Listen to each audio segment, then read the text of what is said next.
అందరికీ shalom. Good morning all. ఎలా ఉన్నారు? బాగున్నారా? వావ్, మీరు బాగున్నారని మీకోసం నిత్యము ప్రభు సన్నిధిలో ప్రార్థన చేస్తున్నాను.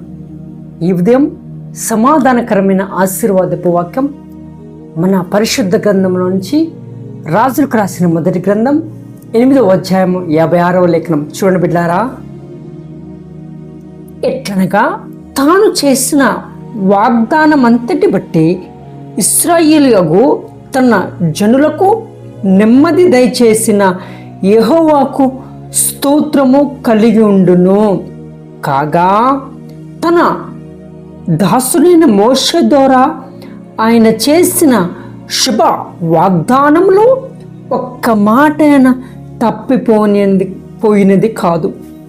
దేవునికి స్తోత్రం. ప్రియ దేవుని బిడ్డలారా, తన వాగ్దాన యెహోవా దేవుడు ఇశ్రాయేలు అనగా తన నామం పెట్టబడిన తన సొంత జనులకు ఏదైతే వాగ్దానములు చేశాడో, మోషే ద్వారా శుభ వాగ్దానము చేశారో ఒక్కటైనను తప్పిపోయినది కాదు. ఈరోజు మనం అనుకుంటున్నాం, దేవుడు నాకు ఎన్నో వాగ్దానాలు చేశాడు, ఎన్నో ప్రవచన పూర్వకంగా నాతో మాట్లాడాడు, అవన్నీ నెరవేర్చబడట్లేదు అని నీవు దేవుడిపై నింద వేస్తున్నావు బిడ్డ. నువ్వు దేవుణ్ణి అనుమానిస్తున్నావు, దేవుణ్ణి నిందిస్తున్నావు. దేవుడు వాగ్దానం చేస్తే ఖచ్చితంగా నెరవేరుస్తాడు. ఇశ్రాయేలు ప్రజల పట్ల దేవుడు ఏదైతే వాగ్దానం చేశాడో, ఎక్కడెక్కడైతే పంపిస్తానడో, ఎవరి ద్వారా యుద్ధం జరిగినా విజయాన్ని ఇస్తానడో, ఏ ఆహారం ఇస్తానడో, ఏ అపాయం కలగకుండా చేశాను, వాటన్నిటినీ శుభకరమైనగా ఇచ్చిన మాట ఇచ్చినట్టు నెరవేర్చాడు.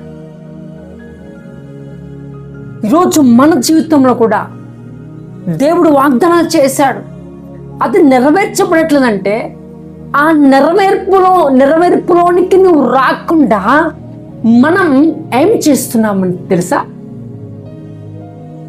దాని నుంచి వెళ్ళిపోతున్నాం. ఆ వాగ్దానం తగ్గట్టు జీవించట్లే.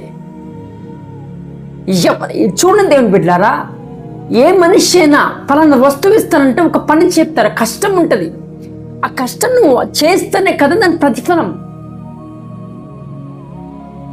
దేవుడు ఏం భారమైన పని పెట్టట్లేదే, నువ్వు ఇది చెయ్యి అది చేయని కష్టం పెట్టట్లేదే.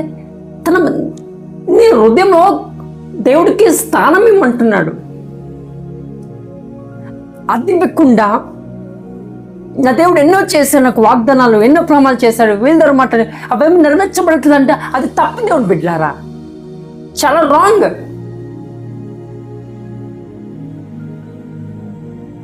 జాగ్రత్తగా ఆలోచించు. వాగ్దానం చేసిన దేవుడు నమ్మదగిన వాడు, మాట ఇచ్చి నెరవేర్చే దేవుడు, సజీవుడు మన పరమపిత అయిన యేసుక్రీస్తు ప్రభువు. ఆ దేవుడు నాను తప్పుపడుతుంది, ఆ దేవుడు నాను తక్కువ చేస్తుంది, ఆ దేవుడు నాను అవమానపరుస్తుంది, ఆ దేవుడు నాను ఏది పెట్టి చూపిస్తుంది, ఆ దేవుడు నాను ఎదురుస్తుంది. నో, కరెక్ట్ కాదు. అట్లా నువ్వు చేస్తే నీలో అపవాది క్రియలు ఇంకా ఉన్నాయి. అపవాది బానిస సంఖ్యల కింద నువ్వు ఉన్నావు కాబట్టే ఈ వాగ్దానాన్ని పట్ల నెరవేర్చబడట్లేదు.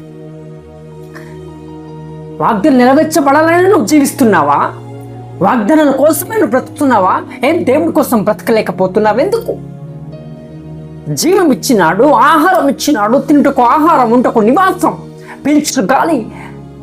నీవుగా దేవుడు ఒక క్రియేటర్గా క్రియేట్ చేసి నీ నిమిత్తం తన దేవుడు ఏదో చేయని ఆలోచిస్తుంటే నువ్వు ఎక్కడెక్కడ చిన్న చిన్నగా ఆలోచించి దేవుణ్ణి దుఃఖపరుస్తున్నావు బిడ్డ. కాబట్టి అట్లా రీతిగా నువ్వు ఉండకుండా దేవుడిచ్చిన వాగ్దానం నెరవేర్చేవాడని నమ్మకంతో కలిగి ప్రార్థన చేయి. ఖచ్చితంగా దేవుడిచ్చిన మాట నెరవేర్పు జరుగును గాక. అటు రీతిగా దేవుడు కృప చూపించి మేము ఉన్నతమైన స్థానంలోకి దేవుడు తీసుకెళ్ళను గాక. ఆమెన్. May God bless.